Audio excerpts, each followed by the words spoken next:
ሁሉም ዘፈን ኃጢአት ነው። ስለ ዘፈን ቤተክርስቲያን ምን ትላለች? ለኃጢአታቸው ጥቅስ ፈልገው ኃጢአቱን እውነት ለማድረግ የሚጥሩ ሰዎች ይታያሉ። ዘፈን ኃጢአት ሊሆን ይችላል፣ ግን የእገሌ ዘፈን እንኳን ኃጢአት አይመስለኝም ብለው ከዘፈን ዘፈን ማማረጥ የሚያምራቸው ሰዎች አሉ። አብዛኛው ሰው ዘፈን ስለወደደ ዘፈን ጽድቅ ሊሆን አይችልም። በዘፈንና በመዝሙር መካከል ያለው ልዩነት ምንድን ነው የሚለውን እስኪና። ሰላም ተወዳጆች እንደምን አላችሁ? ይህ ድጓ ሚዲያ ነው። ዝማሬ ስብከት እያዝን ወደ እናንተ የምንቀርብበት መንፈሳዊ ቻናል መንፈሳዊ ሚዲያ ነው። ዛሬ በወቅታዊ ጉዳይ ወደ እናንተ ልናቀርብላችሁ አንድ ርዕሰ ጉዳይ ይዘን መጥተናል። የዛሬ እንግዳችን በአዲስ አበባ ሀገረ ስብከት የሀገረ ስብከቱ ስብከተ ወንጌልና ሐዋርያዊ ተልእኮ መምሪያ ዋና ጸሐፊ ናቸው። ከእሳቸው ጋራ ከሰሞኑ ትኩሳት የሆነ ብዙዎችን የቤተ ክርስቲያን ልጆች እያጠያየቀ ያለው በብዙዎች ዘንድ ጥያቄ እያስነሳ ያለ ዘፈን ኃጢአት ነውን? ሁሉም ዘፈን ኃጢአት ነው? ስለ ዘፈን ቤተ ክርስቲያን ምን ትላለች የሚለውን ምላሽ ለመስጠት ወደ እናንተ መጣን። ስለዚህ ክቡር መምህራችን እንግዳችን ሆነው ስለተገኙ በጣም እናመሰግናለን። እንኳን ደህና መጡ። እንኳን ደህና ቆያችሁ። እንግዲህ ለአገልግሎት ተገናኝተን በማይመች ቦታና ሁኔታ ሆነን ነው ይሄንን መልእክት ወደ እናንተ እያስተላለፍንላችሁ ያለው። ምናልባት ስለ ድምፅ ጥራት ያለ ክፍተት ካለ ይቅርታ እየጠየቅን መምህራችን ቤተክርስቲያኗ ስለ ዘፈን ያላት ትምህርትና ዘፈን ኃጢአት ነውን? ሁሉም ዘፈኖችስ ኃጢአት ናቸው? አንዳንድ ሰዎች እንደው ዘፈን ኃጢአት ሊሆን ይችላል፣ ግን የእገሌ ዘፈን እንኳን ኃጢአት አይመስለኝም ብለው ከዘፈን ዘፈን ማማረጥ የሚያምራቸው ሰዎች አሉ፣ የሚፈልጉ ሰዎች አሉና ስለ ዘፈን ምንድን ነው? ዘፈን ኃጢአት ነውን? እንግዲህ በመጀመሪያ እንኳን ለጌታችን ለመድኃኒታችን ለኢየሱስ ክርስቶስ የትንሣኤ በዓል እንኳን አደረሳችሁ ማለት እወዳለሁ። ጥያቄው በጣም ግልጽ ነው፣ አዲስም አይደለም። አባቶቻችን ብዙ ብለውበታል። ቤተክርስቲያን ስትሰብከው ስታስተምረው የኖረች የዘመናት ትምህርቷ ነው። አዲስ ጥያቄ አይደለም። እንደገና ትኩሳትም ሊሆን አይችልም። እውነት ለመናገር ቤተክርስቲያናችን ስንዱ እመቤት ነች። የሚገባውን ነገር ስታስተምር ነው የኖረችው፣ አሁንም ታስተምራለች። ዘፈን ኃጢአት ነው ጽድቅ ነው የሚለው ለቤተክርስቲያን አዲስ ነገር አይደለም። በአጭር ቋንቋ ምንድነው? አንዳንድ ጊዜ ኃጢአት ጊዜ ሽሮት ጽድቅ ሊሆን አይችልም። ጽድቅም ደግሞ ዘመን ሽሮት ቦታ ተቀይሮለት ጽድቅ ሊሆን አይችልም። ምክንያቱም እግዚአብሔር ኃጢአት ነው ያለው ነገር ኃጢአት ነው፣ እግዚአብሔር ጽድቅ ነው ያለው ነገር ደግሞ ጽድቅ ነው። አንዳንድ ጊዜ ብዙ ሰዎች የራሳቸውን ኃጢአት ከኃጢአታቸው መውጣት ሲያቅታቸው ለኃጢአታቸው ጥቅስ ፈልገው ኃጢአቱን እውነት ለማድረግ የሚጥሩ ሰዎች ይታያሉ። እና በተለይ በዚህ ዘመን የሚታየው ይሄ ነው። ለምሳሌ በጣም ሌባ የሚበዛበት አካባቢ ስለ ሌብነት የተጠቀሱ ጥቅሶችን አጣሞ በመተርጎም ኃጢአት እንዳልሆነ፣ ዝሙት የሚበዛበት አካባቢ ደግሞ ለዝሙት እንደው ተፈጥሮ ነው እኮ ከዚህ አንጻር ነው በሚል ያልሆነ ቤተክርስቲያን ያላስተማረችውን ትምህርት የሚያስተምሩ ኃጢአታቸውን ከመናዘዝና ኃጢአታቸውን ለንስሐ አባታቸው ነግረው ከኃጢአት ከመውጣት ይልቅ ለኃጢአታቸው ጥቅስ የሚያዘጋጁ በጣም ብዙ ሰዎች አሉ። ይሄ ስህተት ነው። አንዱ አሁን የተነሳው ዘፈን ነው። ሰው ዘፈን ሊወድ ይችላል። አብዛኛው ሰው ዘፈን ስለወደደ ዘፈን ጽድቅ ሊሆን አይችልም። ምክንያቱም በራሱ ኃጢአት ስለሆነ የምንወደው ሰው ስለዘፈነ የግል ህይወቱ የሚያስደስተን ሰው ዘፈን ላይ ስለተሳተፈ ወይንም የግል ቤተሰባችን እህት ወንድማችን ቤተሰባችን እዚያ ላይ ስለተሰማራ ብቻ ያ ዘፈን እኛ የምንወደው ሰው ስላለ ዘፈኑ ጽድቅ ሊሆን አይችልም። ምክንያቱም እግዚአብሔር አይለወጥም፣ የእግዚአብሔር ቃልም አይለወጥም። እና ባጭሩ ዘፈን ኃጢአት ነው። ምክንያቱም የምንዳኘው በመጽሐፍ ቅዱስ ስለሆነ። መምህራችን በጣም እናመሰግናለን። ይሄንን ቃል ከመጽሐፍ ቅዱስ ጋር ደግሞ እያገናኙ የዘፈንን ኃጢአትነት የዘፈንን እግዚአብሔር የከለከለው መሆኑን የተከለከለባቸው ምክንያቶች ከዚህ አንጻር ነው የሚለውን በመጽሐፍ ቅዱስ እያስደገፉ ደግሞ ቢነግሩ። በጣም ብዙ የመጽሐፍ ቅዱስ ክፍሎች አሉ። በጣም ብዙ እንደ ምሳሌ ሮሜ ምዕራፍ 13 ቁጥር 13ን እንደ መነሻ ማየት እንችላለን። እንዲያውም ሌሊቱ አልፏል ነው የሚለው። ያ የኃጢአት የበደል የመተላለፍ የስካር የዘፈን ዘመን ያ አልፏል ይላል ቅዱስ ጳውሎስ። እና ሌሊቱ አልፏል። ቃል በቃል አነበውና ቀኑ ቀርቧል። እንግዲህ የጨለማውን ስራ አውጥተን የብርሃንን ጋሻ ጦር እንልበስ። በቀን እንደምንሆን በአገባብ እንመላለስ። በዘፈንና በስካር አይሁን፣ በዝሙትና በመዳራት አይሁን፣ በክርክርና በቅናት አይሁን። ነገር ግን ጌታችን ኢየሱስ ክርስቶስን ልበሱት፣ ምኞቱን እንዲፈጽም ለስጋ አታስቡ ነው የሚለው። አያችሁ፣ በዘፈንና በስካር አይሁን።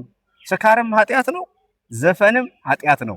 ምክንያቱም ጨለማው አልፏል፣ ሌሊቱ አልፏል ነው የሚለው። የየትኛው ሌሊት ነው ያለፈው ከተባለው የስካር ዘመን፣ የዘፈን ዘመን፣ ያ የጨለማ ዘመን ስለሆነ ከዚህ ወጥታቸዋል። አሁን ግን ኢየሱስ ክርስቶስን ልበሱት። ራቁቱን መስቀል ላይ የተሰቀለው ጌታ ለእናንተ ልብስ ነው። መስቀል ላይ ራቁቱን የተሞሸረው ያ ሙሽራ ለእናንተ ልብስ ነው። ልብሳችሁ ሙሽራችሁ ነው እንጂ ዘፈንና መዳራት ወይንም ስካር የእናንተ የክርስቲያኖች መገለጫ አይደለም። ስለዚህ ከዚህ በላይ ምንም ጥቅስ የለም። እንዲያውም ቅዱስ ጴጥሮስም አከለክሙ መዋዕል ዘሐለፈ ዘተቀነይክሙ ለግእዘ ሥጋክሙ ነው የሚለው። አንደኛ ጴጥሮስ ምዕራፍ 1 ቁጥር 3 ላይ ስንመለስ የአሕዛብ ፈቃድ ያደረጋችሁበት ነው የሚለው። የአሕዛብን ፈቃድ ያደረጋችሁበት በመዳራትና በስጋ ምኞትም በስካርም በዘፈንም ያለ ልክም በመጠጣት ነውርም ባለበት በጣዖት ማምለክ የተመላለሳችሁበት ያለፈው ዘመን ይበቃልና። አሁን ይሄ የአሕዛብ ስራ ነው የሚለው። የአሕዛብ ፈቃድ ነው። ዘፈን፣ ስካር፣ እነዚህ ኃጢአቶች በሙሉ የአሕዛብ መገለጫዎች ናቸው እንጂ እናንተማ የክርስቶስ ማደሪያዎች ናችሁ።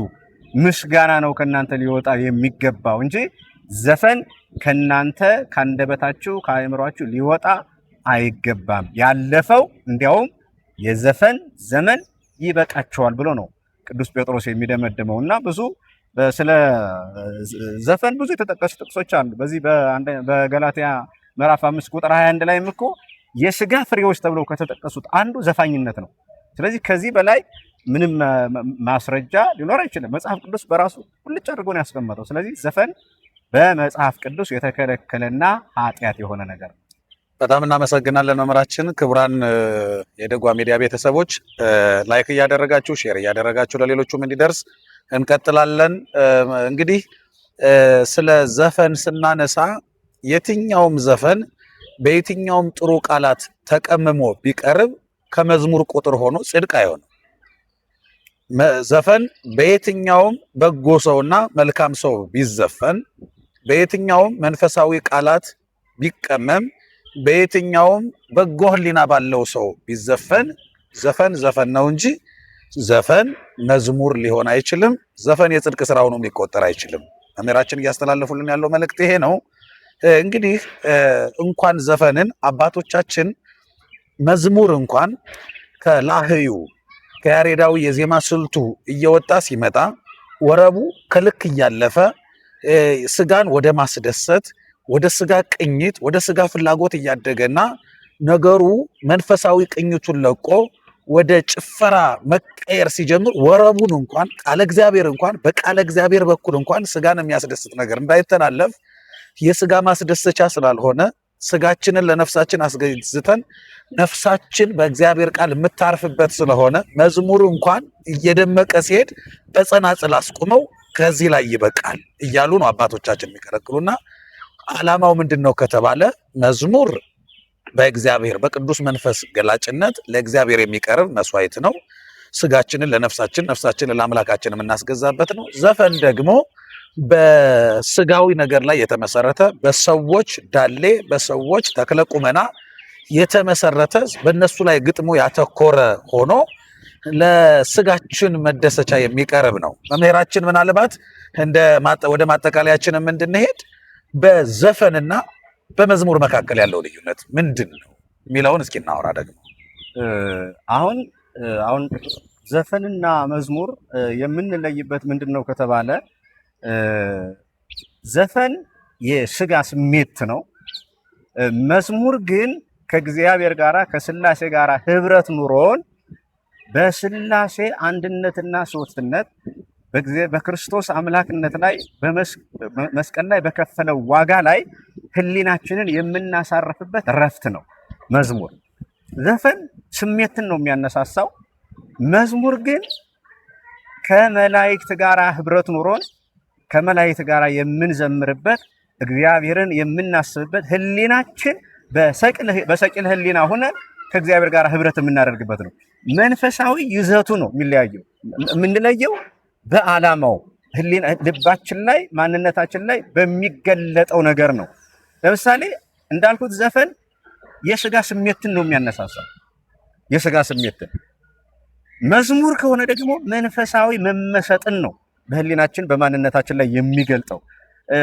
እንደ ምሳሌ ካሁን ዘፈን እንዴት ወደ ኃጢአት እንዴት የስጋ ስሜትን እንደሚቆጣጠርና ሰዎች ራሳቸውን እስከ መርሳት እንኳን እግዚአብሔር ራሳቸውን እስከ መርሳት የሚደርሱበትን መንገድ እኮ አይተናል። በማቴዎስ ወንጌል ምዕራፍ 14 ላይ ያለው እኮ የሄሮድስ ታሪክ እኮ የሚነግረን ይሄንን ነው። ወዘፈነት ሎቶ ወለተ ሄሮድያዳ ወአስመረቶ ለሄሮድስ። ሄሮድስ እንግዲህ ሄሮድያዳ ከዮሐንስ ጋራ የነበራት ታሪክ ይታወቃል። ዮሐንስ እውነቱን የሚናገር ጎባጣው ዝቅ ይበል ኮረብታው ከፍ ይበል እያለ እውነቱን እየሰበከ የመጣ የእውነት መምህር ነው ቅዱስ ዮሐንስ፣ መጥምቀ መለኮት ቅዱስ ዮሐንስ። እና በዝሙት ትታወቅ የነበረችው ሄሮድያዳ የባሏን ወንድም ሄሮድስን ማግባትና እሱን ይዛ መኖር ትፈልግ ስለነበረ ይሄ ደግሞ የዮሐንስ ስብከት ስለማይፈቅድ ከዮሐንስ ጋር ጠብ ፈጥራ ነበር። እና የወለተ ሄሮድያዳ ሄሮድስ በዓለ ልደቱን በሚያከብርበት ሰዓት በመካከል ገብታ ዘፈነችለት ነው የሚለው። ስትዘፍን ያኔ የስጋ ስሜቱ ተነሳሳ፣ ስሜቱ ተነካ። የተነካው የስጋ ስሜቱ ነው። ያኔ ግን በስጋ ስሜት ምክንያት ምንድነው ያደረገው? እስከ መንግስቴ እኩሌታ እንኳን እሰጥሻለሁ፣ የምትጠይቂውን ሁሉ እሰጥሻለሁ ነው የሚለው። ይሄ ያመጣው የስጋ ስሜት ነው። ሁሉን ነገር የምትፈልጊውን አደርግልሻለሁ ያለ እና ወለተ ሄሮድያዳ ሄዳ እናቷን ስታማከራት እንዴ የምን ግማሽ መንግስት ነው? ዮሐንስ ከሌለ እኮ መንግስቱ በሙሉ ሁሉም ለኛ ነው የሚሆነው፣ ቤተ መንግስቱን በሙሉ እኛ እንወርሳለን። ስለዚህ ሄደሽ ዝም ብለሽ የምትጠይቂው የዮሐንስን ራስ ቆርጠ ስጠይ በይው ነው ያለችው። ንጉሱ ይህንን ጥያቄ የዮሐንስን ራስ መቁረጥ ባይፈልግ እንኳን በዘፈን ምክንያት የስጋ ስሜቱ ስለተነካና በስጋ ስሜት ስለተነሳሳ ወደኋላ ማለት አልፈለገም። የዮሐንስን ራስ ቆርጦ ነው የሰጣት። በዚህ ምክንያት ሄሮድስ መረጋጋት አቅቶት ነው የኖረው። ቤተ መንግስት ያፈረሰው ዘፈን ነው። ንግስናን ከንግስና ዙፋን ላይ የሚያወርደው ዘፈን ነው። ዛሬ በእግዚአብሔር የልዕልና ዙፋን ላይ ያለን ሰዎች በዘፈን ምክንያት እግዚአብሔር ካስቀመጠን የልዕልና ዙፋን ላይ ልንወርድ እንችላለን። ሄሮድስ አንገቱን ቆርጦ ሲሰጣት ከዚያ በኋላ ምንድነው የሆነው? ወለተ ሄሮድያዳ የዮሐንስን ራስ ወስዳ ለእናቷ ነው የሰጠቻት። ታሪኩ ሰፊ ነው። ምን ለማለት ፈልጌ ነው? በዘፈን ምክንያት የሚመጣው የስጋ መነሳሳት እንኳንስ ለክርስትና ለሰብአዊነትም እንኳን አይመችም። እንኳንስ ክርስትና ሰብአዊነት እንኳን አይኖረንም። ለምን ከተባለ የስጋ ስሜትን ስለሚያነሳሳ እና ዘፈን ከምንም በላይ የምንለየው በልባችን ላይ በሚቀጣጠለው የስጋ ስሜትና የመንፈስ መቀጣጠል ነው የምንለየው። መዝሙር መንፈሳዊ ማንነታችንን ሲያጎለብት፣ ዘፈን ግን ስጋዊ ማንነታችንን የሚያነሳሳ ነው። ልክ ቅድም እንዳሉት እኮ ነው በማህሌት የሚሆነው በማህሌት የሚደረገው ነገር። በነገራችን ላይ ዘፈን ብቻ ሳይሆን መዝሙር ብለን የምንከተላቸው ነገሮችም ተጠንተው ልክ መያዝ አለባቸው። በስርዓተ ቤተክርስቲያን መንፈሳዊ ማንነታችንን ረስተን ስጋዊ ማንነታችንን የሚያነቃቃ ከሆነ ከመዝሙርነት እየሸሸ ወደ ዘፈንነት እየተቀየረ ነው ማለት ነው። በአንዳንድ ቤቶች በአንዳንድ ባለጠጋ ቤቶች ድግስ ተደግሶ እየተበላ እየተጠጣ የሚደረጉ ነገሮች ያ ብቻ አይደለም። ቅኔ ማህሌት እንኳን የከበረውን ነዋይ ቅድሳት ከበሮን ራሳቸው ላይ አርገው በስጋ ስሜት እንደዚያ የሚወራጩ ሰዎች እውነት መንፈሳዊ ተመስጦ ነው ወይንስ የስጋ ስሜት? እነዚህ ነገሮች በሙሉ መታየት አለባቸው። እዚያ ላይ ያሉ ሰዎች የስጋ ስሜታቸው ተነስቶ እንደው ለመታየት ከሆነ ይህንን የሚያደርጉት መቆም አለበት። ይህ የዘፈን ውጤት እንጂ የመዝሙር ውጤት ስላልሆነ፣ ስለዚህ ዘፈን የስጋ ስሜትን ሲያነቃቃ፣ መዝሙር ግን መንፈሳዊ መመሰጥን ነው የሚያመጣው ማለት ነው። በጣም እናመሰግናለን። የዘፈን መዳረሻው ኃጢአት ነው። የመዝሙር መዳረሻው ደግሞ ንስሐ መግባት፣ ጽድቅ መስራት ነው። እንግዲህ መምህራችን ያስተማሩን። እንደተባለው ዓላማው ይለያያል። ዘፈን ዓላማው ምድር ላይ የሚቀር ነው። መዝሙር ደግሞ ሰማይን የሚያሳይ ነው፣ ከእግዚአብሔር ጋር የሚያገናኝ ነው። በመዝሙር የተጠቀሙ ብዙ ሰዎች አሉ። መዝሙር ሰምቼ ሕይወቴ የተለወጠ፣ መዝሙር ሰምቼ ንስሐ ገባው፣ በመዝሙር ተጽናናሁ የሚሉ ብዙ ሰዎች አሉ። በመዝሙርም ከሕይወታቸው በዳዊት ዝማሬ ሳውል መንፈሱ ይለቀው እንደነበረ ተጽፏል። በዝማሬ ብዙዎች ታሪካቸው ተለውጧል። ዝማሬ ከእግዚአብሔር ጋር የምንገናኝበት ነው። ዲያብሎስን የምንዋጋበት ነው። ዝማሬ ከእስራት የሚፈታ ነው። በእስር ቤት እነ ጳውሎስና እነ ሲላስ በእስር ቤት ዘመሩ። ያ የእስር ቤቱ መሰረት ተነዋወጠ። ብዙ ገቢረ ተአምራት ተደረገ። በዘፈን ግን ተጠቀምኩ፣ በዘፈን ሕይወት የተቀየረ የሚል ማንም የለም። ስለዚህ ሕሊናችን የሚነግረንን ማዳመጥ፣ በጎውን ነገር መስራት፣ የት ይዞኝ ይሄዳል የሚለውን ስናይ መዳረሻው ምንድን ነው ብለን ስንጠይቅ መዝሙር ከእስራት የሚፈታ ነው። መዝሙር የሚያጽናና ነው። መዝሙር ከእግዚአብሔር ጋር የሚያገናኝ ነው፣ ንስሐ የምንገባበት ነው። ዘፈን ግን ወደ ጽድቅ ሊወስደን አይችልም፣ ወደ ኃጢአት የሚወስድ ነው፣ ከእግዚአብሔር የሚለይ ነው፣ ዲያብሎስን የምናስደስትበት ነው። ዝማሬ ግን እግዚአብሔርን የምናስደስትበት ነውና ይህንን መልእክት ነው ያስተማሩን። እንደሚታወቀው በኖህ ዘመን በዘፈን ምክንያት የመጣ ብዙ ነገር አለ። የዓይን ውሃ የዘነበው አንዱ በዘፈን ምክንያት ነው። ስለዚህ ተወዳጆች ዘፈን በምንም ሁኔታ ይዘፈን፣ በማንም በመልካም ሰው የሚዘፈን ዘፈን ኃጢአት እንጂ ዘፈን መልኩን ቀይሮ ጽድቅ ሊሆን አይችልም። ስለ ሀገርም ይዘፈን፣ ስለ አንዲት ሴትም ይዘፈን፣ ስለ ሰላምም ይዘፈን። ዘፈን ከሆነ ዘፈን በዘፈንነቱ ኃጢአት ነው። ጽድቅ የሚሆንበት ጊዜም ሁኔታም የለም። የመምህራችን መልእክት ነው። እናመሰግናለን።